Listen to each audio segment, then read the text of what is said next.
Subscribe करें हमारे YouTube channel साधना gold को और पाएं वीडियोस सबसे पहले। बेल आइकन दबाना ना भूलें। भगवान की परिभाषा क्या है? पृथ्वी, वायु, आकाश, अग्नि, जल, मन, बुद्धि और अहंकार। 8 प्रवृत्तियां जिसके हक में हैं या जिस पर इन चीजों पर कंट्रोल है, ये उसके भग कहलाते हैं और इन भगों पर अधिकार करने वाला भगवान कहलाता है। अब अगर इस पूरे दर्शन में हम प्रवेश करें तो आप कहेंगे प्रमाण दो, प्रमाण। और मैं भी चाहूंगा कि आप प्रमाण मांगो। तो चलते हैं भगवान श्री कृष्ण की अनुपम लीलाओं में। सबसे पहला दर्शन ये भूमि का लें तो भगवान श्री कृष्ण भूमि पर अधिकार कैसे करते हैं? तो भूमि ने ही सत्यभामा के रूप में प्राकट्य लिया है। इसी भूमि का एक पर्वत भगवान ने अपनी कनिष्ठिका से 7 वर्ष 2 महीने की उम्र में उठाया था, कनिष्ठिका के नाखून के ऊपर। मतलब ये भूमि, ये धरा भी उनके ही वश में है।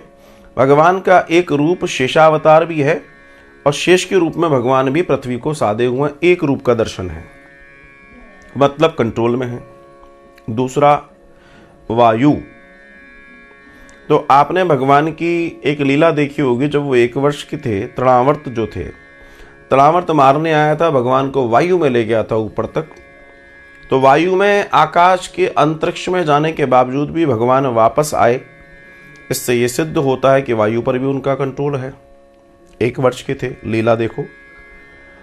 एक लीला आती है कि भगवान ने खेलते खेलते वन में आग लग गई, उस आवाग्नि को, दावाग्नि को भगवान ने स्वयं पी लिया। पूरी अग्नि को, जंगल की आग की अग्नि को भगवान ने मुख में सांस ली और पूरी उसमें समा गई। अग्नि भगवान के वश में है। यही नारायण, यही कृष्ण रूप भगवान यमुना जी में प्रवेश करते हैं और उस काली नाग से युद्ध करते हैं, जबकि मनुष्य पानी में जाके जिंदा कैसे रह सकता है। लेकिन भगवान ने यह भी दर्शन दिया और भगवान का दिव्य दर्शन यह भी है कि भगवान क्षीर सागर में निवास करते हैं। यह भी आपका दर्शन, चौथी बात हो गई। अग्नि, जल, वायु, आकाश। अब आकाश की चर्चा करें तो भगवान, आकाश मतलब शब्द, भगवान ने शब्द के रूप में गीता दी है, जो दुनिया का सबसे बड़ा शाश्वत नियम है। शाश्वत नियम, दुनिया का सबसे बड़ा नियम। अब आते हैं 5 के अलावा 6वें पर, मन, बुद्धि, अहंकार पर।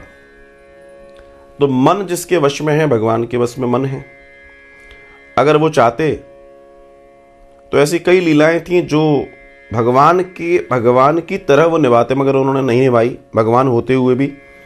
जैसे द्रौपदी का चीरहरण, जैसे युद्ध, या जैसे अभिमन्यु का चक्रव्यूह में चला जाना। लेकिन ईश्वर ने प्रकृति में छेड़छाड़ नहीं की, प्रकृति के नियमों में छेड़छाड़ नहीं की, जबकि वो कर सकते थे। उनके लिए क्या कुछ कम था? मतलब यहां भी कंट्रोल है उनका। बुद्धि, ईश्वर ने 125 वर्ष की लीला जब यहां की तो उन्होंने अपनी बुद्धि और विवेक का इतना सुंदर उपयोग किया कि हर काम करे हैं उन्होंने। ये उनकी बुद्धि विवेक थी कि कौरवों के पास जाके अंत अंत अंत अंत तक उन्होंने कहा कि भैया कुछ दे दो। तब उसने कहा मैं 5 गांव दे दो। बोला 5 गांव तो क्या, मैं सुई की नोक के बराबर दूंगा। मतलब भगवान ने पूरी बुद्धि लगाई इस बात की कि कैसे भी युद्ध टल जाए, क्योंकि युद्ध कोई छोटा मोटा युद्ध नहीं था। आप लोगों को जानकारी होनी चाहिए, इस पृथ्वी का सबसे भयानक युद्ध था वो। आज तक ऐसा युद्ध नहीं हुआ। उसमें पूरी पृथ्वी के राजा शामिल थे। पढ़िए आप महाभारत को, पूरी पृथ्वी के, क्योंकि उस समय सब और सनातन था, वे शामिल थे। अहंकार, ईश्वर ने इतनी लीलाएं करी, इतना सब कुछ किया, पर कभी कोई अहंकार आपने देखा? कृष्ण कहें कि मैंने किया ये सारी चीज ना।